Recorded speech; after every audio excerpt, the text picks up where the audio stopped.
Eu perco. Tá, 3, 2, 1, gravando. Nós somos a facção Data Diggers. O nosso projeto é o Construmix. Esses são os membros da nossa equipe. E a história da facção ela é baseada basicamente em que nós somos um grupo de exploradores de quarries, que são basicamente pirâmides.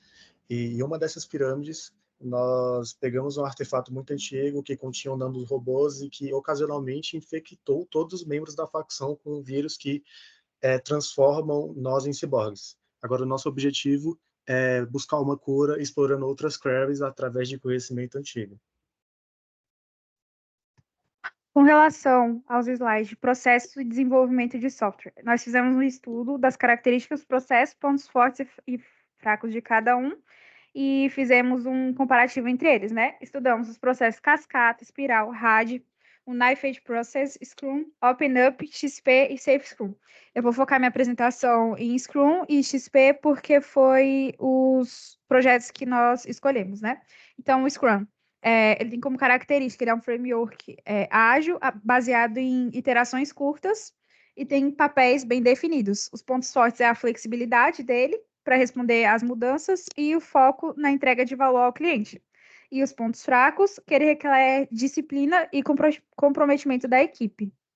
E o XP, que tem como característica uma metodologia ágil que enfatiza a comunicação, feedback contínuo, desenvolvimento orientado a testes, integração contínua e simplicidade. E os pontos fortes, ele tem foco na qualidade, adaptação e mudanças. Pontos fracos, que ele exige práticas técnicas avançadas.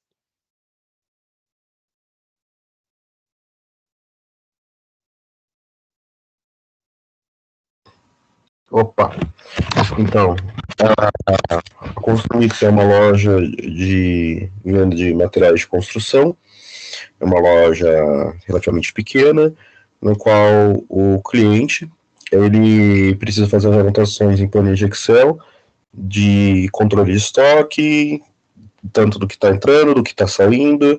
Às vezes o material ele tem que fazer por unidade, vendo às vezes metro de fio, e ele faz compra por fios inteiros, né, não metro, né, o pregos, ele compra caixas inteiras de prego e vende um prego, então tem que ter toda essa questão de gerenciamento de estoque. Então ele tem essa necessidade de um produto que resolva esse problema para ele. Aí tem um diagrama agora. O diagrama de escala, que é o que nós fizemos, é uma ferramenta para identificar, categorizar e analisar as possíveis causas de um problema específico. No caso, essa faixa maior é a questão principal, o problema principal, e as menores são as espinhas, né? Ou seja, os problemas de categoria que podem contribuir para o problema principal. A gente selecionou 4 problemas que foram a gestão, a mão de obra, a medida e a integridade de dados. Na gestão, os principais problemas são as dependências de planilha e registros em papel e a falta de integração com os sistemas informatizados. Na mão de obra, as principais dificuldades são a falta de automatização do estoque e a sobrecarga de trabalho devido a métodos manuais. Por causa do uso de planilhas que ele usa, etc., tem muita chance de erro humano, não tem mais trabalho, dá mais trabalho para o cliente. Também tem outros problemas, né? A medida, que é a falta de métricas claras para avaliar a eficácia do gerenciamento de estoque atual, e a integridade de dados, que é uma das principais causas do problema na dificuldade do gerenciamento de estoque, porque o método atual não torna os dados dele confiáveis. Sobre a declaração de posição do produto, nós, a equipe Data Diggers, faremos um app que ele vai auxiliar na organização de estoque do nosso cliente e garantir que esse controle manual dito anteriormente, feito no Excel, seja meio que automatizado e garanta uma integridade dos dados, além de ter um contato maior entre interação humano-computador e voltado aos desejos do nosso cliente, que satisfaça suas necessidades de controle. O nosso objetivo principal é que ele garanta auxilia nessa organização de estoque e garante um controle de fluxo de caixa da loja do nosso cliente. As tecnologias a serem utilizadas será o GitHub, que será utilizado para gerenciamento de código, versionamento e colaboração entre equipe. O Visual Studio Code vai ser utilizado para desenvolver o projeto. O Discord será utilizado como plataforma de comunicação e colaboração para auxiliar na comunicação da equipe e utilização em reuniões virtuais. O Google Meet vai ser também uma plataforma de comunicação, porém, para contatar o nosso cliente. E o WhatsApp vai ser a plataforma de mensagem para comunicação diária entre os membros da equipe.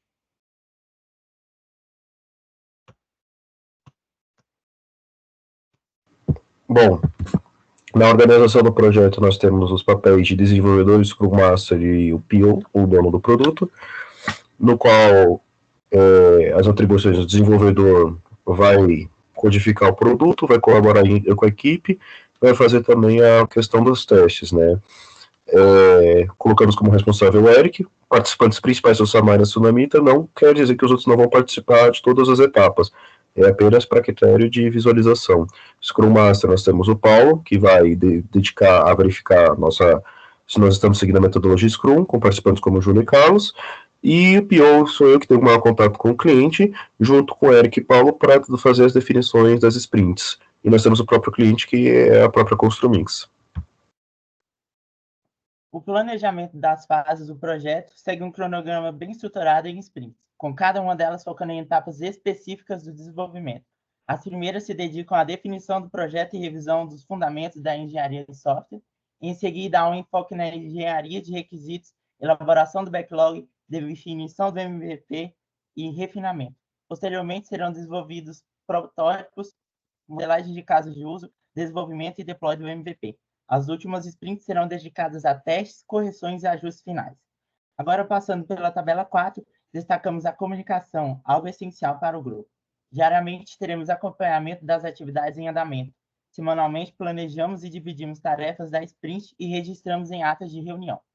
O que acontece também ao encerrar cada sprint. Fazemos a revisão e documentação em atas. Finalizando, semanalmente fazemos a comunicação da situação do projeto com o monitor.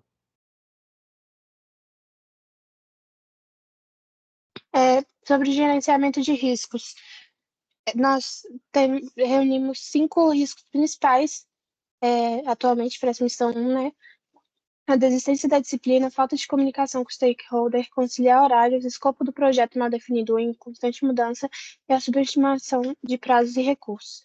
Para cada um, nós temos as estratégias de mitigar ou evitar e, por exemplo, um deles, que é a desistência da disciplina. Se um dos integrantes desistir, todos os outros vão ter que suprir a falta do trabalho desse integrante. Então, para evitar isso, para mitigar, a nossa resposta é manter uma boa comunicação no time, oferecer ajuda para os colegas, apoiar um ao outro, para que ninguém saia e desista da matéria.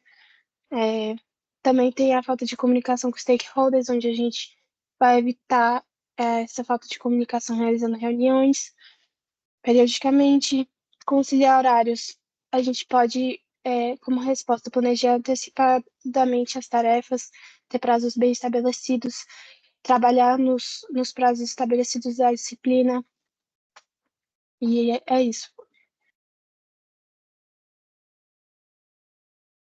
Sobre os critérios de replanejamento, né? A gente levantou algumas situações que poderia ser possível que a gente tivesse que replanejar nosso cronograma ou nossos recursos, sendo elas mudanças nos requisitos ou escopo, desvio significativo de cronograma, riscos emergentes, mudanças nos recursos disponíveis, feedback das partes interessadas ou desempenho do projeto. Por exemplo, se o cronograma da gente atrasar muito, será necessário replanejar para ajustar as datas de entrega, revisar as dependências entre as tarefas e realocar os recursos para recuperar o tempo perdido. Então, nós temos um plano para replanejar cada um desses tópicos que a gente levantou.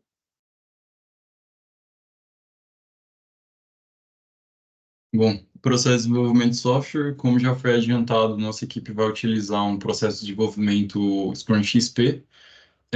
O Scrum, por si só, ele não é um processo de desenvolvimento de software, porém, quando ele é utilizado ele é, na verdade, né, um framework ágil de gerência de projetos, inclusive ele é utilizado em outros contextos fora do desenvolvimento de software.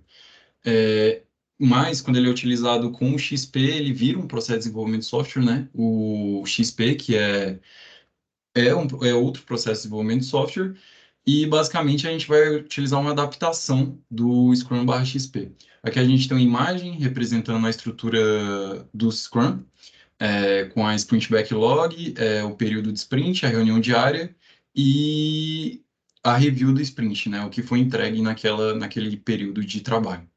Vamos descer um pouco aqui para falar um pouco da comunicação do grupo dentro desse processo de desenvolvimento. Bom, basicamente a gente tem 3 atividades principais nesse tipo de metodologia, que é o planejamento da sprint, conhecido como planning, a execução da sprint, que é a sprint em si, e a revisão da sprint. Basicamente, no planejamento do sprint, a gente separa os itens do backlog do produto para que vão ser desenvolvidos ou que vão ser realizados naquela sprint específica, e o que a gente espera gerar é o backlog da sprint e uma lista de tarefas estimadas para ela, né? Logo após o planning da sprint, vem a execução da própria, e nela a gente realmente realiza o desenvolvimento incremental. A gente utiliza o Visual Studio Code, que é uma ideia de desenvolvimento, e durante a execução da sprint tem mais um tipo de comunicação, que é a daily, né, que é a reunião diária.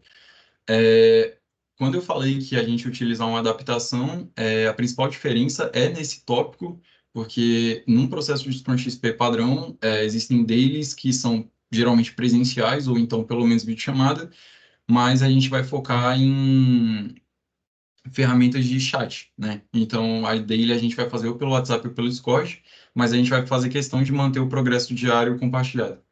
Agora a gente vai para a última etapa da sprint, por assim dizer, que é a revisão da sprint. Se der para voltar lá um pouquinho. Tá? Basicamente nela a gente apresenta o que foi concluído. Essa sim tem que ser por videochamada ou presencial. E o que a gente espera entregar nela é sprint finalizada e feedback do cliente, né? Além do backlog da sprint, que foi definido na planning e revisado. Vamos para o último tópico agora, do visão do produto, que foram as lições aprendidas nessa primeira unidade da matéria.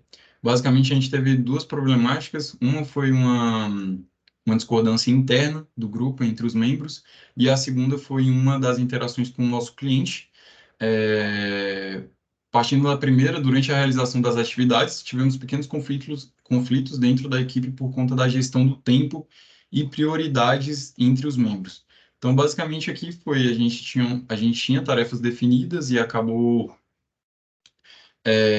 tendo uma discordância entre a realização. Então, basicamente, todos os membros aqui têm atividades em paralelos e a gente teve problemas com conciliar. Mas durante as problemáticas, a gente reconheceu que conflitos vão acontecer e a gente deve abordar de maneira construtiva e colaborativa. A segunda problemática foi durante uma das nossas interações com o cliente. Houve um erro na forma que a gente abordou o cliente, então, apesar do cliente estar sendo bastante participativo com o nosso projeto, e estando disposto a ajudar, a gente acabou sendo intrusivo em algumas perguntas, tópicos que fugiam do escopo do desenvolvimento do nosso projeto, mas a gente levou isso como lição e a gente aprendeu que vai ser mais objetivo nas perguntas para o cliente se sentir mais confortável durante nossas interações. E basicamente foi isso.